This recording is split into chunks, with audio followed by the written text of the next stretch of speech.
Subhadra rather शुभारंभ कले मान्यवर वाणिज्य और परिवहन मंत्री श्रीजुक्त विभूतिभूषण जेना।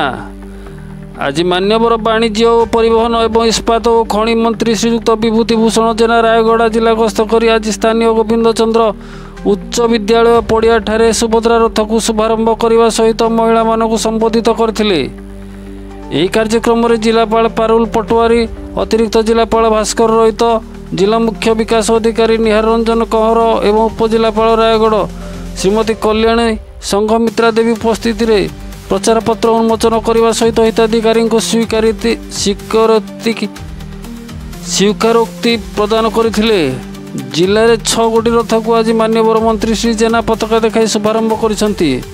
प्रत्येक रथ 2टी ब्लॉक आज परिक्रमा करिबो एवं ब्लॉकर विभिन्न ग्राम पंचायतर प्रत्येक ग्राम को जाई सुभद्रा योजना विषय लोकंकु सचेतनता करिबो।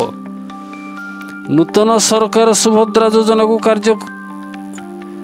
कार्यकारी करने को जाई आज सचेतन रथ वार्ता प्रचार करा जिवो। यही रथ आज आसंता 16 तारीख जाए जिलार ग्रामे ग्रामे बुलिबो एवं सुभद्रा वार्ता प्रचार करिबो।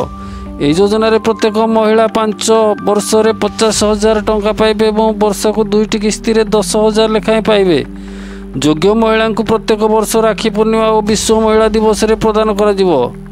आज यह कार्यक्रम में जिला समाज कल्याण अधिकारी श्रीमती प्रतिमा प्रधान, जिला सूचना और लोक संपर्क अधिकारी बसंत कुमार प्रधान, डीपीएम ओएलएम हेमंत कुमार बाग, डीपीसी ममता जितेंद्र महापात्र, पौर निर्वाही अधिकारी सदर शिशु विकास प्रकल्प अधिकारी मीनाक्षी दास, सुजाता त्रिपाठी, प्रतिमा दास, शांतनु बेहेरा, मधुलता दंडसेना, इंद्रजित नायक, भास्कर रेड्डी, मिशन शक्ति महिला स्वयं सहायक गोष्ठी अंगनवाड़ी कर्मी और सुपरभाइजर माने योगदान करथिले। रायगढ़ मनोज मिश्र रिपोर्ट, जागृत भारत न्यूज।